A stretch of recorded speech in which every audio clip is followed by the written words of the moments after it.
Kita lanjut bahas BTT Dunia Para Dewa episode 196. Oke, lah gak usah banyak mang. Kita langsung masuk aja ke pembahasan.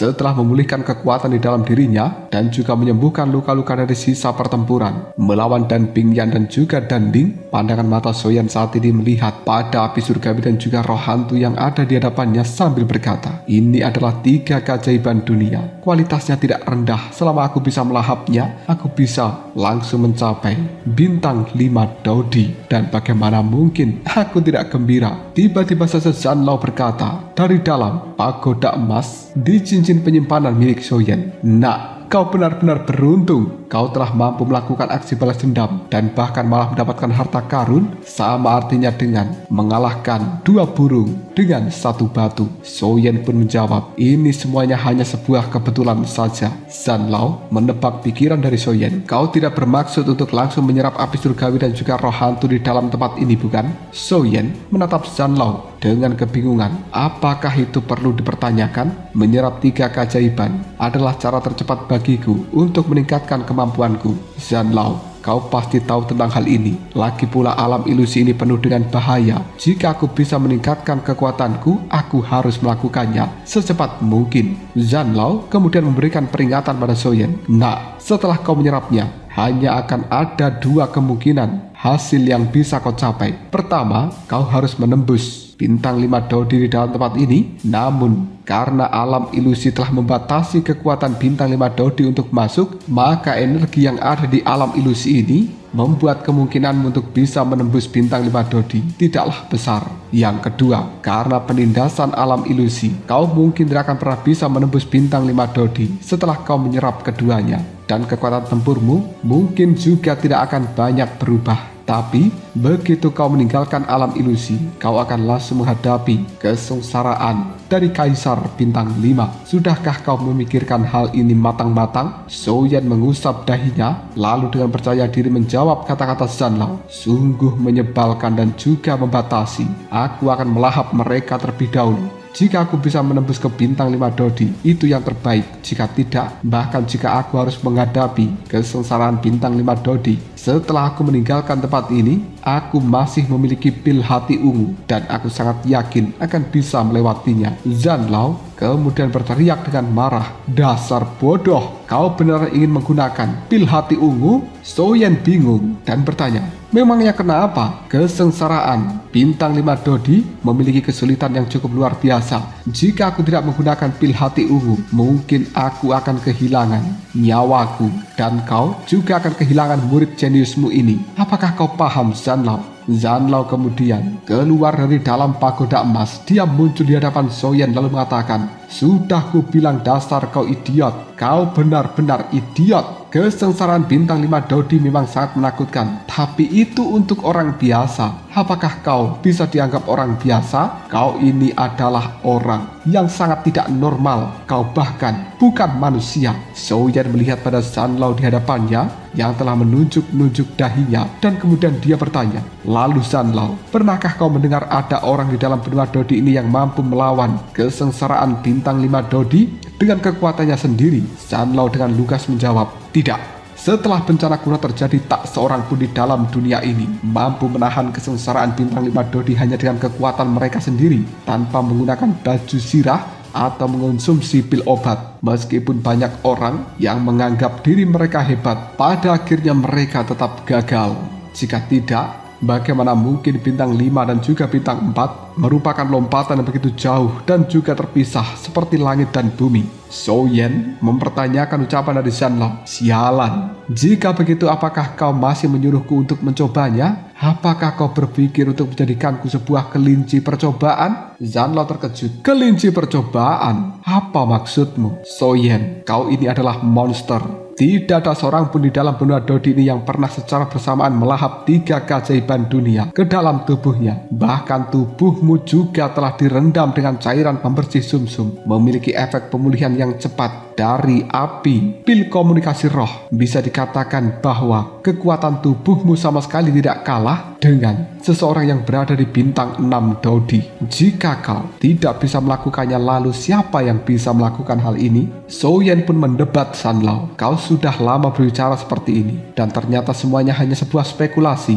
Masalahnya jika aku bisa melewati ini dengan pil obat yang tak lain adalah pil hati ungu, kenapa aku harus repot-repot menghadapi sebuah kesulitan untuk mengambil resiko yang mungkin bisa menghilangkan nyawaku sendiri? Bukankah itu hanya akan mendatangkan sebuah masalah? Zanlao kemudian menimpali ketika melihat Soyen masih tak paham dengan ucapannya. Karena bagi mereka yang melawannya murni dengan kekuatan, maka kesengsaraan dari bintang 5 Dodi juga akan menawarkan sebuah manfaat yang sangat besar. Soyen matanya berbinar. Ternyata ini alasanmu melarangku menggunakan pil hati ungu. Sialan, kenapa kau tidak bilang dari tadi? Zanlao melirik pada Soyen. Tapi sekarang aku sudah memberitahukannya, bukan? Kau harus tahu bahwa setiap kali kau melewati kesengsaraan petir, tubuhmu akan mengalami sebuah proses penempaan menjadi jauh lebih kuat. Kesengsaraan Dodi bintang 5 adalah sebuah rintangan tersulit di jalur Dodi saat ini. Jika kau melawannya hanya dengan kekuatan, seberapa besar manfaat yang bisa kau bayangkan? Kau akan mendapatkan sebuah kesempatan ekstra untuk menempa tubuhmu sendiri dibandingkan dengan Dodi yang telah menghalalkan berbagai cara dan juga benda-benda eksternal. Tubuhmu akan jauh menjadi lebih kuat. Kotoran-kotoran di dalam dirimu juga dihilangkan secara menyeluruh.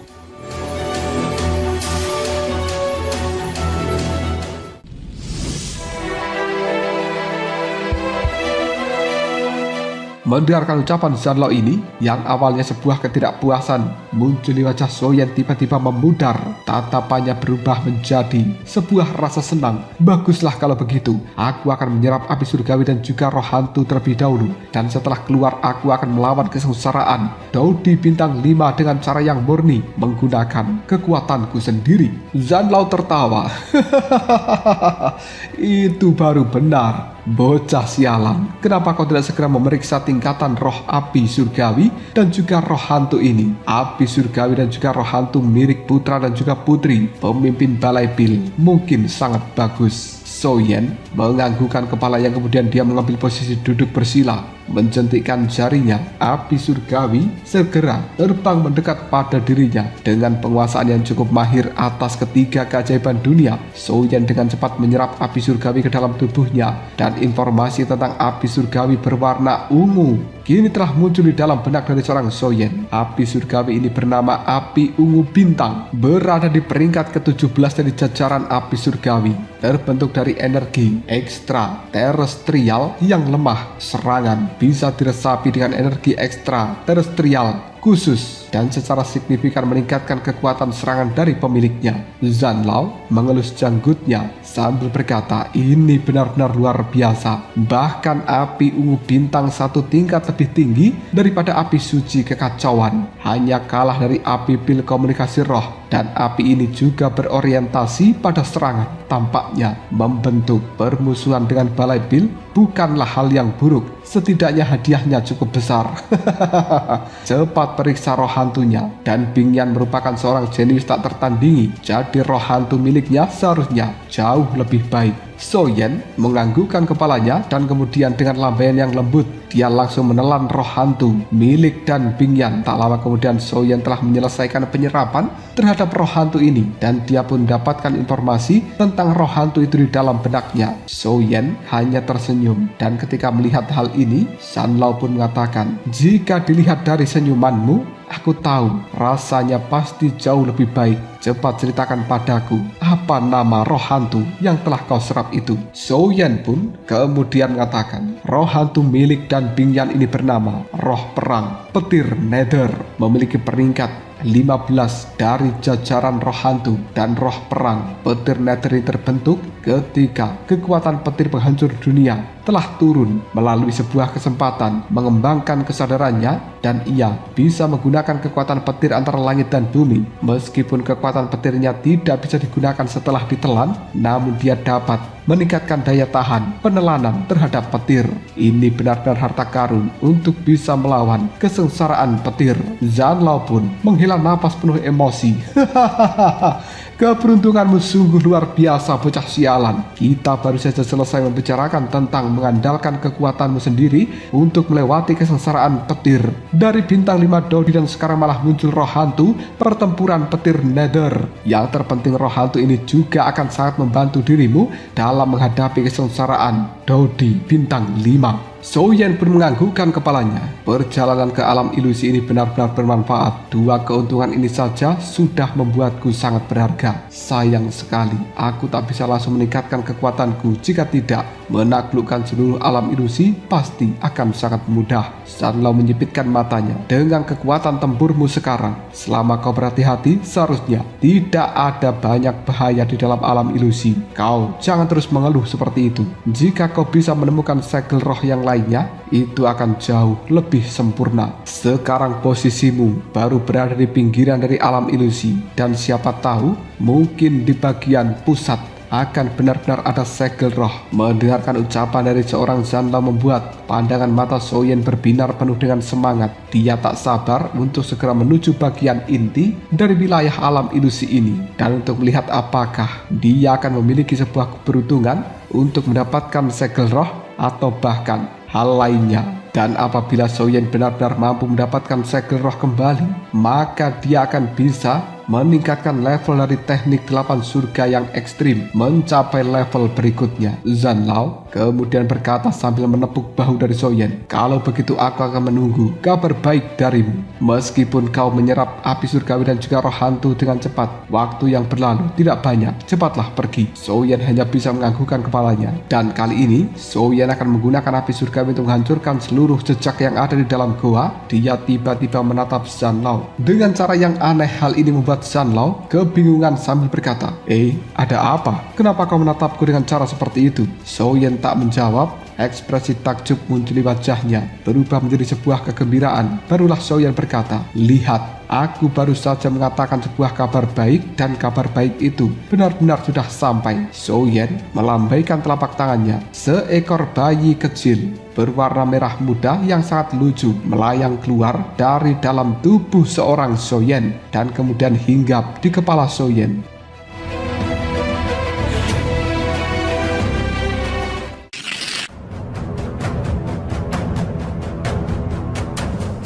Zanlao pun menatap bayi kecil itu sambil tertawa. "Oh, aku tadinya penasaran kabar baik apa. Ternyata si kecil ini sudah bangun ya." Tepat sekali, dia sudah bangun sekarang. Itu berarti kekuatan tempurmu telah meningkat cukup banyak. Ini sungguh luar biasa. Bayi kecil itu tak lain adalah Xiaoyi. Soyen kemudian memegang tubuh dari Xiaoyi sambil berkata, "Sejak aku tiba di dalam benua Dodi, Xiaoyi telah tertidur lelap. Kali ini mungkin dia terbangun karena sangat peka terhadap energi ekstraterestrial yang unik dari api ungu bintang." Mampu melihat Soyen lagi, Xiaoyi nampak gembira dan kemudian dia berkata, "Yiwa, Yiwa, ya Yiwa." Sambil melihat pada Xiaoyi, Soyen pun bertanya, "Bagaimana? Setelah kau bangun dari tidurmu yang sangat lama, aku yakin bahwa kau sudah jauh lebih kuat kan sekarang?" Xiaoyi masih belum bisa berbicara dan dia hanya menjawabnya, "Yiwa, Yiwa, Yiwa."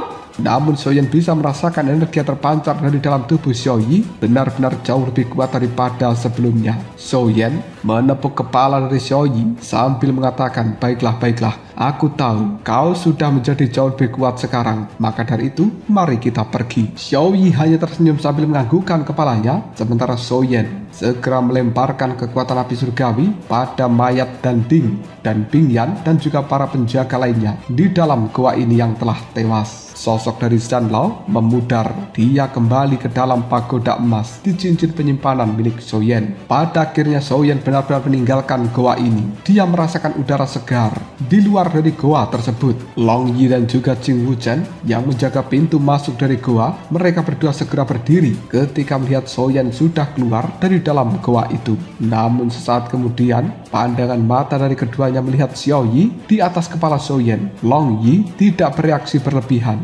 Dia hanya sedikit terkejut saja mengamati Xiao Yi yang sudah lama tidak ia temui. Xiao Yi pun dengan mata yang melebar segera menyapa Long Yi. Namun reaksi Jing Wuchen lebih berlebihan. Astaga, bukankah kau bilang sedang melakukan penyembuhan diri? Bagaimana proses penyembuhanmu bisa menghasilkan seorang bayi?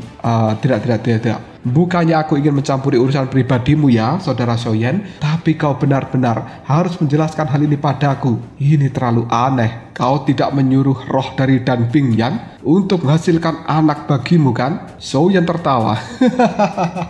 Dasar sialan, mana mungkin roh bisa menghasilkan seorang anak? Perkenalkan, ini adalah Xiao Yi, roh api surgawi yang telah terbentuk dari penggabungan beberapa api surgawi ketika aku berada di dalam benua Daoqi. Jing Wuchen mendengarkan hal ini terkejut, mulutnya melebar. Ya ampun, aku menganggap diriku adalah orang dengan pengetahuan yang sangat luas. Namun aku bahkan belum pernah mendengar ada orang di dalam benua Dodi yang memiliki keberuntungan seperti ini. Untungnya aku berteman dan juga bersaudara dengan dirimu. Jika aku bermusuhan, maka aku tak tahu betapa buruknya nasibku jika dibandingkan dengan Danding. Soyen pun segera tertawa.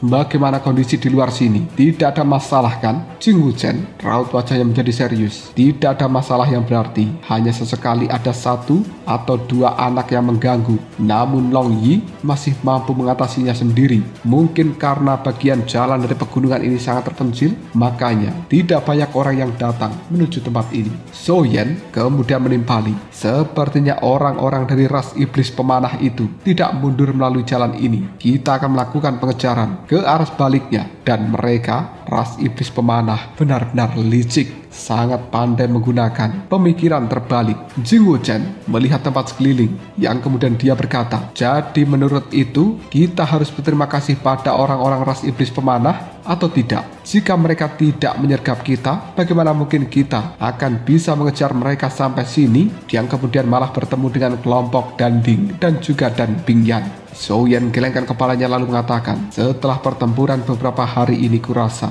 jumlah Dodi yang berada di area luar sudah berkurang drastis dan mereka tidak akan semenyebalkan seperti di awal. Ayo kita lanjutkan perjalanan. Jing Wuchen menunjuk dahi dari seorang Soyen dan kemudian dia juga melihat pada Xiao Yi sambil mengatakan, tunggu saudara Soyen, bisakah kau menyingkirkan bocah kecil di atas kepalamu itu terlebih dahulu? Tanda bulan sabit di dahimu sudah terlihat sangat merah dan cukup mencolok. Ditambah dengan bocah kecil ini maka akan mengundang bahaya yang jauh lebih besar. Soyen menganggukkan kepalanya. Kata-katamu masuk akal juga. Aku harus berhati-hati. Xiao Yi, kau kembali dulu ke dalam diriku. Xiao Yi pun menjawabnya, Yiwa, Yiwa.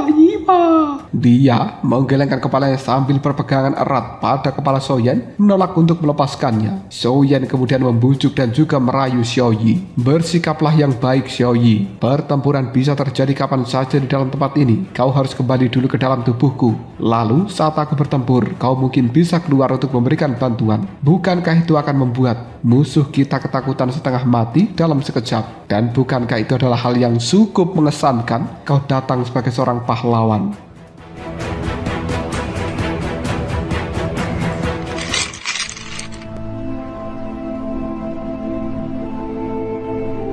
Raut wajah dari seorang Xiao Yi nampak cemberut, matanya berminar, cukup enggan untuk masuk kembali ke dalam tubuh Soyen. Namun dia tetap harus melakukan hal ini. Pada akhirnya, setelah Xiao Yi kembali ke dalam tubuh Soyen, Soyen pun memimpin jalan. Dengan semangat yang tinggi, mereka melanjutkan perjalanan ini. Tepat ketika hendak berbelok pada sebuah tikungan, dan kembali pada persimpangan jalan bercabang sebelumnya. Senyuman di raut wajah Soyen tiba-tiba saja menghilang. Dia juga langsung mengeluarkan pedang berat kuno api surgawi. Jing Wuchen melihat pada tempat sekeliling lalu bertanya, "Saudara Soyen, ada apa?" Soyen kemudian mengatakan, "Aku bisa merasakan adanya sebuah jebakan pada tikungan di depan sana, dan itu adalah tim yang sama dengan ras iblis pemanah yang telah menyergap kita terakhir kali." Jing Wuchen bertanya, "Apakah kau mendeteksi mereka menggunakan kekuatan jiwamu? Dan bagaimana mungkin mereka menyergap kita di jalan yang tak terhindarkan ini sebelumnya?" Soyen pun mengutarakan hasil analisanya dengan cepat. "Aku rasa mereka pasti telah mundur ke persimpangan berikutnya, berniat untuk terus menyergap kita. Tapi setelah menunggu dan juga menunggu lebih lama, mereka tidak melihat kita turun. Jadi mereka telah mengirimkan seseorang untuk kembali mencari kita bertiga. Dan ketika mereka tidak menemukan jejak kita, mereka menyimpulkan bahwa kita masih berada di bagian dari jalan ini atau telah naik ke bagian atas. Namun bagaimanapun juga aku harus turunkan. Selama kita perlu turun, ini satu-satunya jalan. Jadi mereka telah datang ke tempat ini terlebih dahulu untuk menyiapkan sebuah penyergapan, membentuk barisan pertempuran dan juga menunggu kita bertiga. Mungkin karena mereka pernah menyergap di sini sebelumnya, merasa bahwa medan di tempat ini juga lebih cocok untuk penyergapan berikutnya." Jing Wuchen hanya bisa menganggukkan kepalanya setuju dengan analisa Soyen. Pada saat yang sama dia tak kuasa menahan amarahnya. Sialan, orang-orang dari ras iblis pemanah itu benar-benar gila. Kenapa mereka masih bersikeras untuk mengejar kita? Soyen berkata kepada Jing Wuchen, "Bukankah kau sebelumnya pernah bilang bahwa ras iblis pemanah ini mereka cukup akrab dengan klan iblis jiwa dan selalu berhubungan baik? Aku rasa ras iblis pemanah telah dipercayakan oleh klan iblis jiwa untuk berurusan dengan diriku.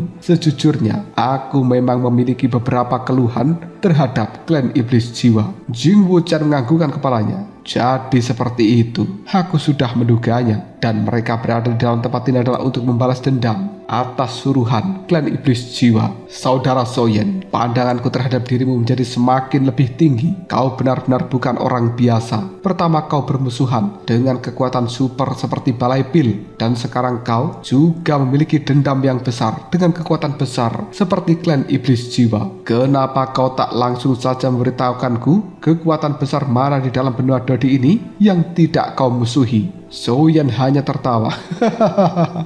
Pada dasarnya tidak ada yang lain, hanya mereka berdua. Jing Wuchen melirik pada Soyen. "Hanya mereka berdua? Kau mengatakan dengan mudah hanya mereka? Apakah kau pikir Balai Pil dan juga klan iblis jiwa adalah kelompok biasa? Jika ada beberapa kekuatan besar lain lagi yang bermusuhan dengan dirimu, aku ragu apakah aku masih punya nyali untuk berteman dengan dirimu. Apa yang kau rencanakan untuk dilakukan dengan para jangkrik-jangkrik yang telah bersembunyi pada tikungan di depan sana?" Soyen menyipitkan matanya. "Apa yang bisa aku lakukan? Aku akan membiarkan beberapa dari mereka tetap hidup supaya aku bisa menyelidiki apakah klan iblis jiwa benar-benar terlibat dalam hal ini. Sementara sisanya hilangkan dari dunia. Ayo pergi." Setelah berkata seperti ini, langkah kaki dari seorang Soyen melesat menuju tikungan yang ada di depan sana. Tak lama kemudian, suara anak panah tanpa henti telah berubah menjadi puluhan cahaya yang telah mengarah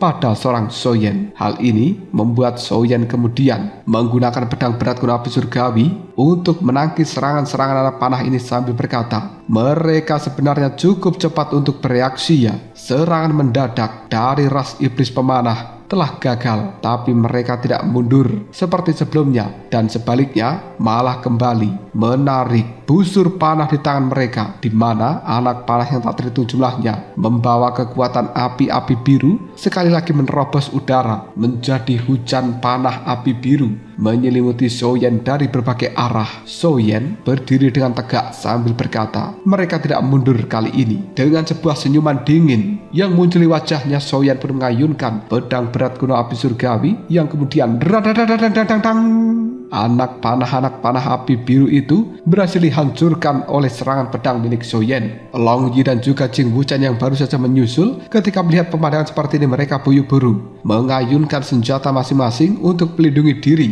dan bahkan siap mengejar orang-orang dari ras iblis pemanah. Melihat bahwa serangan mereka kali ini masih gagal, orang-orang dari ras iblis pemanah menggigit lidahnya sendiri, menyemburkan cairan merah pada tali panah masing-masing. Warna merah pada saat ini juga telah menyebar menuju anak panah mereka, yang kali ini anak panah itu ujungnya telah berubah menjadi warna merah, membawa aura yang sangat kejam. Tak lama kemudian mereka pun melepaskan anak panah itu yang tidak lagi membawa kekuatan api biru, tapi saat ini telah membawa kekuatan api berwarna merah.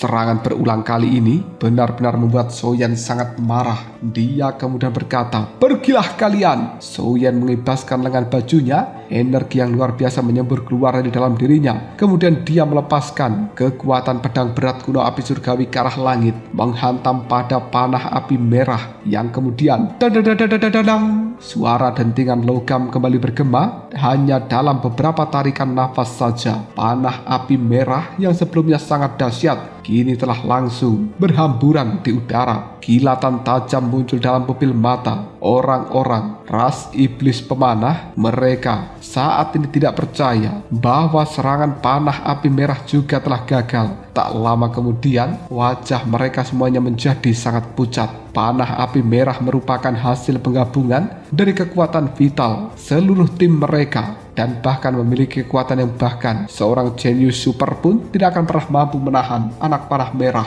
Namun mereka sama sekali tidak mengerti kenapa pria berjubah hitam yang tak lain adalah Soyan yang tampaknya biasa saja akan mampu memiliki kekuatan dahsyat mengalahkan anak panah api merah. Soyan segera tersenyum sambil memegang pedang berat kuno api surgawi. Dia berkata, "Apakah kalian masih punya jurus pamungkas lainnya? Jika masih punya, keluarkan. Namun jika sudah tidak punya, sekarang akan menjadi giliranku untuk bertindak." Tepat pada saat itu seberkas cahaya hitam melesat keluar dari balik dodi ras iblis pemanah ini, dan itu adalah sebuah anak panah pendek dengan ujung yang memiliki bentuk heksagonal, serta bagian belakangnya ada bulu hitam. Bagian ujung dari anak panah ini memiliki cahaya hijau yang menunjukkan bahwa itu adalah panah beracun. Waktu untuk mengeluarkan anak panah beracun ini sangatlah tepat, sehingga mustahil untuk bisa diantisipasi. Jika bukan karena kekuatan jiwa Soyan telah mencapai setengah langkah tahap Yi, dia hampir tak bisa merasakan adanya serangan mendadak yang cukup aneh itu. Meskipun Soyan bisa merasakannya pada saat ini, dia baru akan bereaksi. Namun anak panah pendek beracun sudah berjarak 1 inci darinya, dan Soyan tak punya waktu untuk mengangkat pedang berat kuno api surgawi untuk memblokirnya. Dalam sebuah keputusasaan, tiba-tiba saja Soyan membentangkan sayap tulang di punggungnya, dan dia mundur dengan cepat, meninggalkan jejak bayangan ilusi. Meskipun Soyan cukup cepat, tapi panah beracun itu bahkan lebih cepat. Setelah menembus beberapa bayangan Soyan, anak panah beracun itu kembali melakukan pengejaran, dan jaraknya kembali hampir 1 inci dari tenggorokan Soyan. Jantung Long Yi dan juga Jing Wuchen ketika menyaksikan adegan ini berdebar kencang. Di saat paling kritis, Soyan langsung mengeluarkan sebuah teriakan pelan, mengerahkan kekuatan sayap tulang dan juga teknik pergerakan hingga batas maksimal untuk bisa mundur dengan cepat. Dalam beberapa getaran yang cepat, dia berhasil menjauh dari anak panah pendek beracun. Tiba-tiba saja Soyan memutar tubuhnya, dan anak panah beracun itu telah mengenai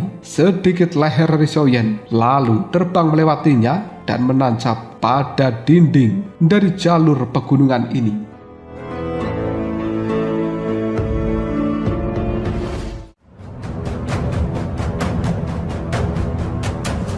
Lalu apakah yang akan terjadi selanjutnya? Mungkinkah Soyan akan menderita luka parah ketika terkena anak panah beracun? Meskipun itu hanya menyerempet saja. Jika kalian penasaran, tunggu aja jawabannya di next video. Cobra Shop.